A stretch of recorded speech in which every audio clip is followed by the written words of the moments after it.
You ungrateful little bastard. The words were out of my mouth before I could stop them. Eli's face twisted in anger. Who do you think you're talking to?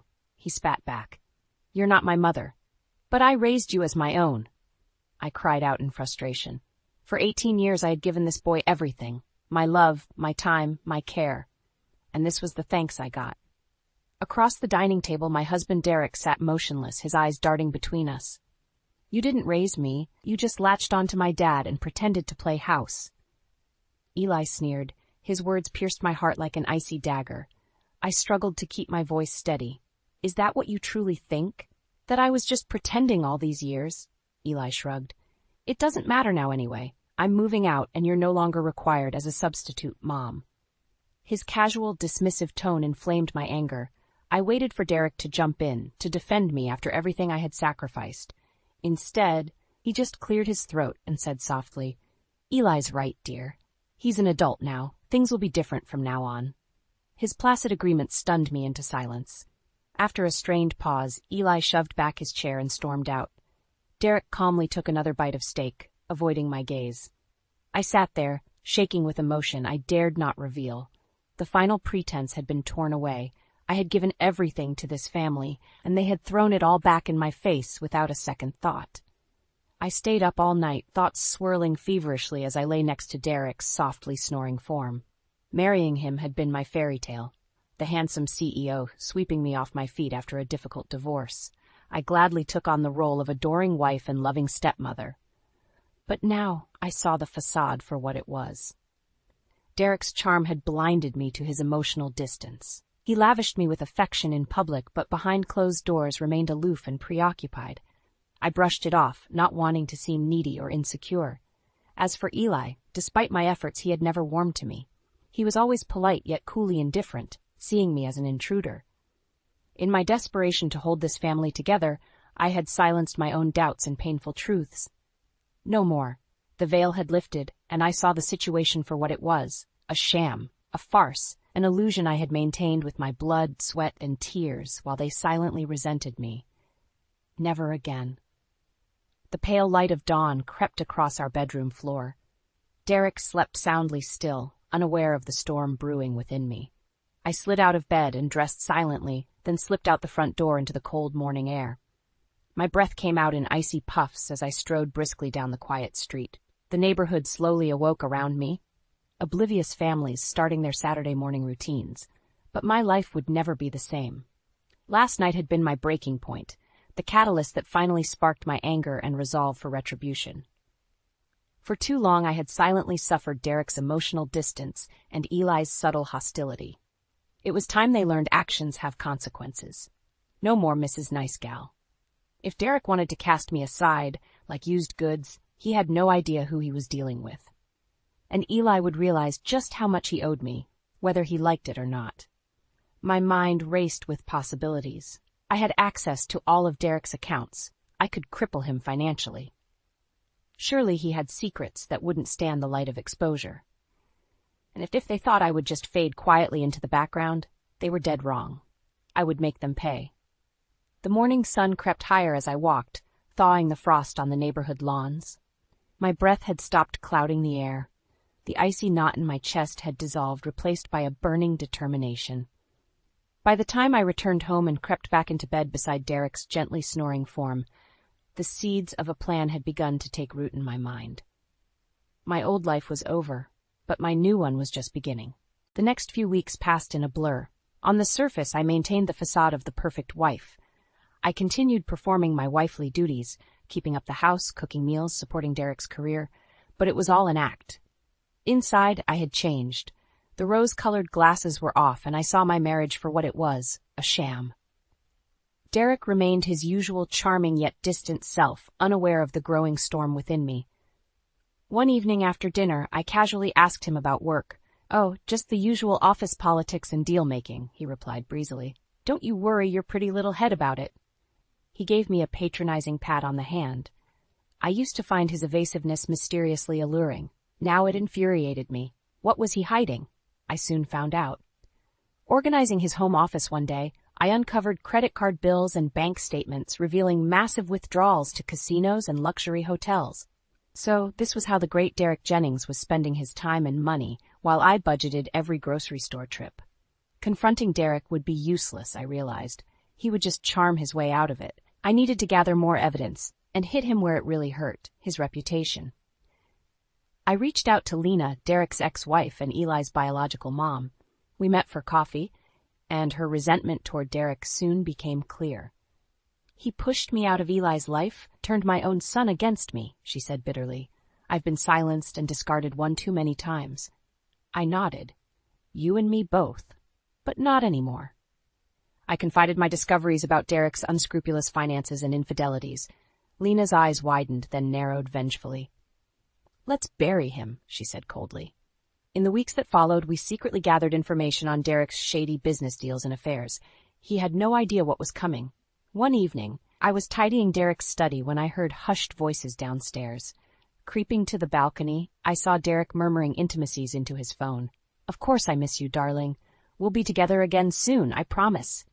Rage boiled inside me as I realized this was how he spoke to his mistress, not me. I vowed he would pay for every sweet deception.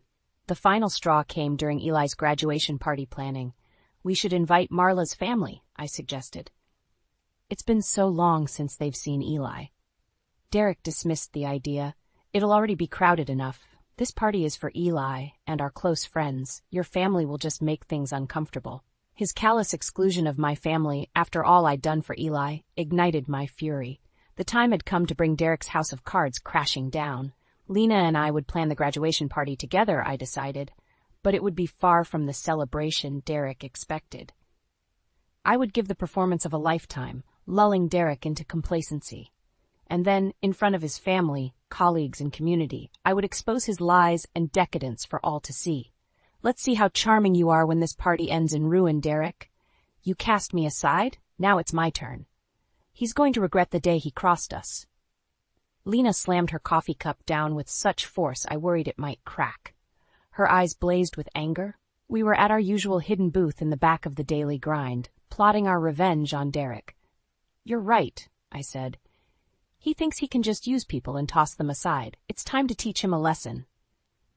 Lena and I were allies now, by our desire for retribution. I had been hesitant to contact her at first. Derek had ensured she was pushed out of his and Eli's lives long ago, but swallowing my pride, I reached out.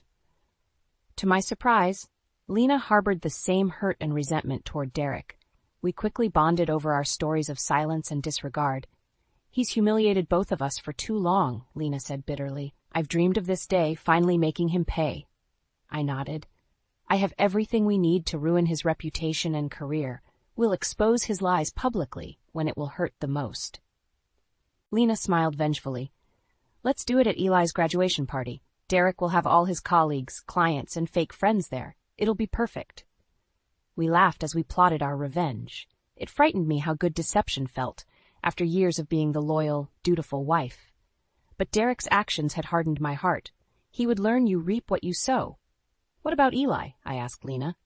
"He worships his father." "It's time Eli learns the truth," Lena said bitterly. "Derek has poisoned him against me all these years, but he can't hide his true colors anymore."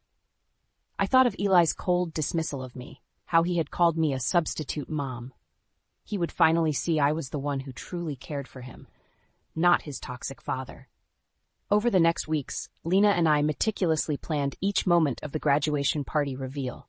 I gathered irrefutable evidence of Derek's unethical business deals, lavish spending, and repeated infidelity. Lena reached out to others Derek had wronged over the years, former partners, jilted lovers, ruined lives he left in his wake. On the surface, I played the oblivious, dutiful wife preparing for Eli's celebration, but it would be Derek's reckoning. The night before the party, Derek joined me in bed, full of his usual charm. "You've outdone yourself planning tomorrow, dear," he said, kissing my cheek. "It will be the perfect day for our Eli." I forced a smile. "I'm so proud of our son." Our son. I almost laughed at Derek's blindness. He had no idea what was coming. For years I had swallowed the bitter pill, playing happy family while my soul withered. No more. Derek and Eli would finally see me unleashed. After Derek drifted off, I lay awake trembling. Could I go through with such calculated humiliation and destruction? Derek's actions had driven me to this point, but did he deserve such cruelty? No. I steeled myself. He deserved this, and more. I would channel all the years of silence and disregard to finally speak my truth. By the time the party ended, Derek's facade would be shattered. He had lit this fire himself. Now it was time for everything to burn. The day had finally arrived. Eli's graduation party loomed before me, the culmination of weeks of meticulous planning and preparation. Today, Derek's web of lies would unravel for all to see. I woke early, a knot of anticipation and nerves twisting inside me. Derek was already gone for last-minute party errands. The house echoed with emptiness. In just a few hours, our immaculately decorated backyard would be filled with Derek's closest family, friends, and business associates. He had spared no expense, intent on displaying his ideal family and status. It was the perfect stage for his downfall. As the caterers began arriving, I retreated to Derek's study to collect myself. On the desk sat meticulously organized folders containing every sordid detail of his financial deceit and infidelity. Lena and I had pored over them for weeks, preparing for this day. Now, they waited like ticking time bombs, poised to detonate Derek's life. I ran my hand over the folders, hesitating. Could I truly unleash such destruction, even if deserved? Shaking my head, I steeled myself. I had come too far to turn back now.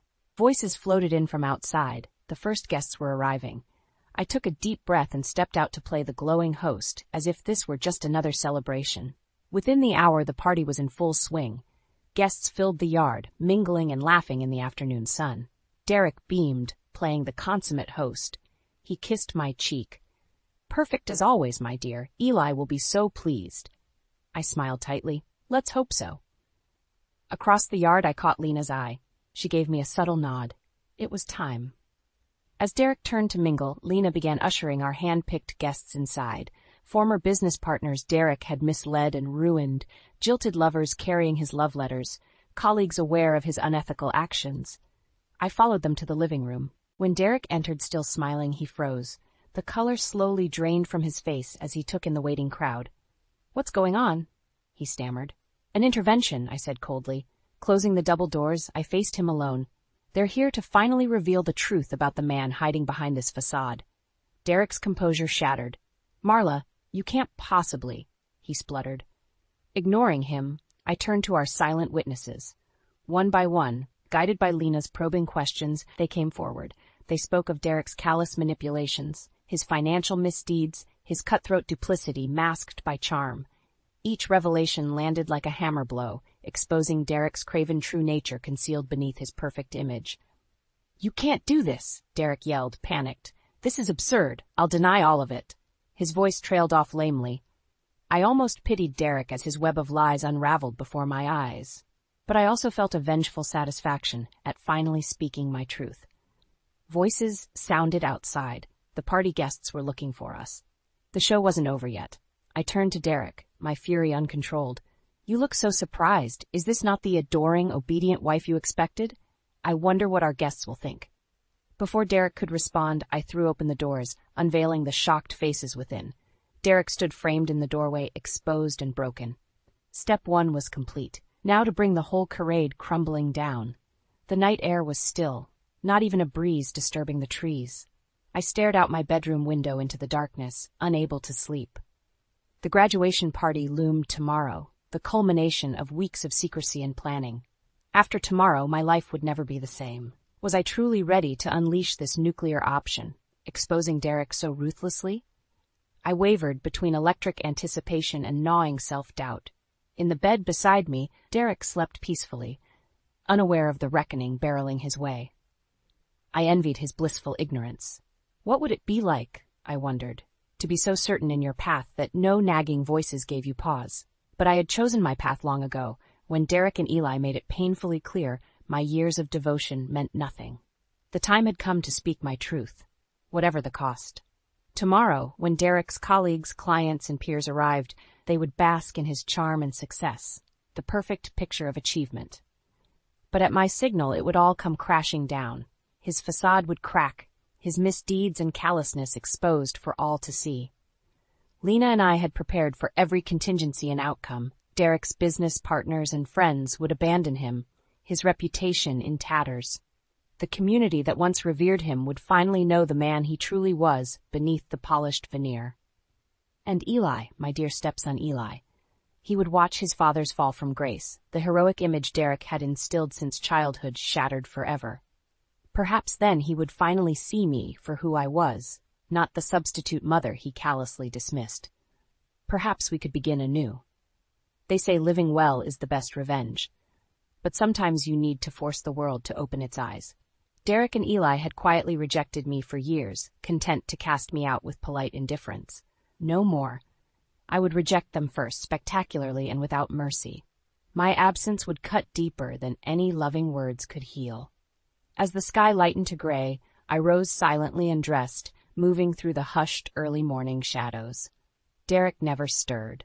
Outside, the neighborhood was just beginning to wake. A sprinkler hissed to life, a dog barked, a car backed slowly from a driveway. In a few hours they would all congregate cheerfully at our home, then depart in shock once the veil was torn away. These familiar streets seemed foreign, the houses of neighbors I'd known for years now looming ominously. I wondered if I would ever walk this path again after today. But I continued on, my course set. The time for doubt and reflection was past. Whatever consequences came, I was ready. My old life of silent servitude was already dead.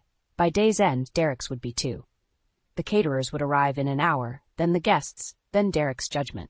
As the day awoke around me, I steeled myself for the role of a lifetime. When I returned home, I found Derek humming cheerfully as he prepared for the party. So oblivious, I thought.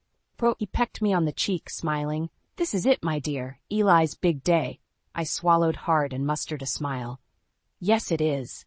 The show was about to begin. This was it, the moment I had planned and prepared for. Time seemed to slow as I surveyed the unsuspecting party guests mingling and laughing in the yard, Derek charming them all effortlessly. They had no idea the bomb about to detonate. My pulse pounded as I made my way to the microphone and tapped it gently. Conversations faded as all eyes turned to me. Beside me, Derek beamed proudly. "Welcome, friends," I began, infusing warmth into my voice. "We're so honored you could join us today for this celebration of our son Eli's graduation." A smattering of applause. I nodded graciously. "Before we bring out the man of the hour, I wanted to say a few words about family." I turned to Derek, taking his hands in mine. His smile wavered slightly. "Family is everything, isn't it, dear?" I said meaningfully. "We do anything for those we love, but sometimes people aren't quite who we think they are." Murmurs spread through the crowd. Derek's eyes searched my face nervously. I gave his hands a squeeze before dropping them. "You all know Derek as a pillar of our community," I continued. "A loving father, devoted husband, successful businessman. But today, you will finally know the truth." Chaos erupted. Partygoers gasped and exclaimed in disbelief as Derek grabbed the microphone. "Marla, what are you doing?" he hissed desperately. I silenced him with an icy stare. Then I began systematically detonating the truth. I unveiled Derek's exorbitant spending and trips to casinos. I brought forth jilted lovers, still clinging to his promises of fidelity. Former business partners described his shady financial dealings. With Lena's help, I exposed every sordid misdeed and betrayal Derek had concealed behind his facade. With each revelation, Derek crumbled further.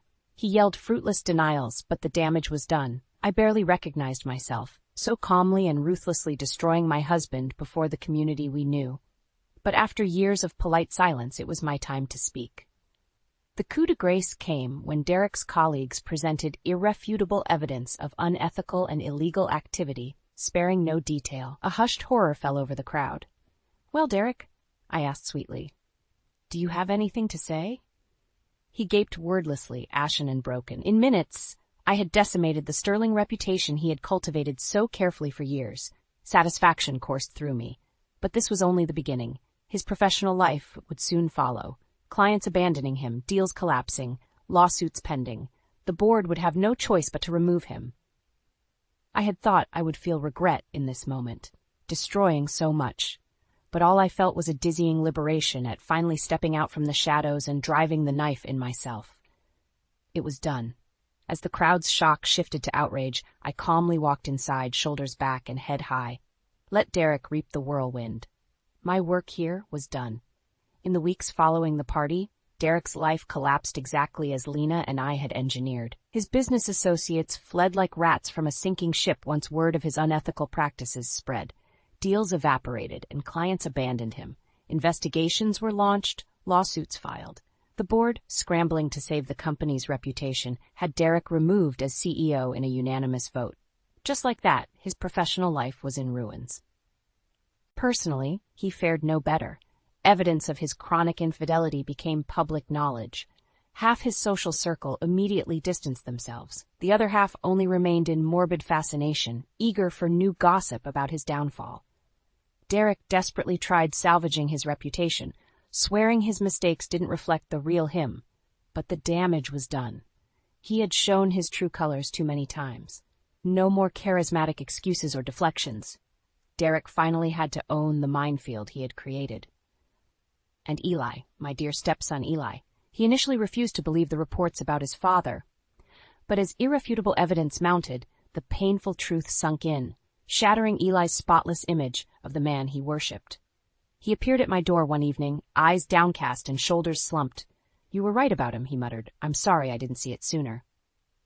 My heart broke and swelled all at once. I had only wanted Eli's eyes open to his father's duplicity, but seeing his loss of innocence was bittersweet. "The past is done," I said gently. "All we can do is learn and move forward." Eli nodded, blinking back tears. I embraced him in the maternal comfort he had resisted for so long. Another unexpected visitor soon arrived, Derek's ex-wife Lena, the first woman Derek had callously discarded. Her eyes blazed with long-held fury as Derek answered the door. "Did you think I'd just let you destroy me and walk away?" she spat. "You took my life once, but no more. Now you have nothing and no one." Derek's voice shook with barely controlled rage. "Haven't you ruined me enough already?" He growled. Lena just smiled coldly. "This was a long time coming. Remember that." She turned and strode away, back straight and head high. I watched her go with newfound respect. We had both broken free of Derek's control and been avenged. Whatever came next for him, he had brought it on himself. In the aftermath, I waited to be crushed by guilt for destroying Derek so ruthlessly, no matter how justified. But all I felt was freedom. Freedom from years of polite silence. Freedom from being endlessly patient and dutiful while my soul withered. Derek had lit the fuse long ago. I had simply ensured his detonation was seen far and wide. He was finally forced to reckon with the man he truly was, not the charming illusion he projected. For that, I had no regrets. In the months after Derek's downfall, I slowly rebuilt a new life. With Derek removed as CEO and our reputation destroyed, I filed for divorce and settled into peaceful independence. The first weeks felt strange, rattling alone in the large house that had once boasted raucous family dinners and celebrations, but the solitude soon became comforting. I realized how heavily the facade of perfection had weighed on me, how it had stifled and drained me for years, requiring constant maintenance. Now I answered only to myself. I decorated solely based on my tastes, cooked experimentally without criticism, enjoyed quiet nights without the pressure of mandatory family activities. I breathed easier without the perpetual knot in my stomach worried over Derek's detachment or Eli's subtle hostility. The community gossip mill churned out endless fodder dissecting my supposed obliviousness to Derek's misdeeds. I ignored it all. They knew nothing of my years of silent suffering. Let them speculate. I owed no one an explanation. To my surprise, Eli became a regular visitor. Behind his father's back, he had done some soul-searching and realized I had supported him all these years while Derek manipulated from a distance. "You gave me so much, and all I did was push you away," he said remorsefully during one visit. "I was so focused on Dad's approval, I refused to see the truth." I saw real regret in his eyes. "The past is done," I reassured him. "All we can do is learn from our mistakes." Eli nodded. "Can we start over? I'd really like it if—" he hesitated. "If I could call you Mom again?" My breath caught, tears springing to my eyes. I held him close. "Of course, dear boy." Starting over would not erase the pain we had caused each other, but Eli was trying, as was I. For now, that was enough. Another ray of light. Lena and I remained close after bonding as vengeful allies.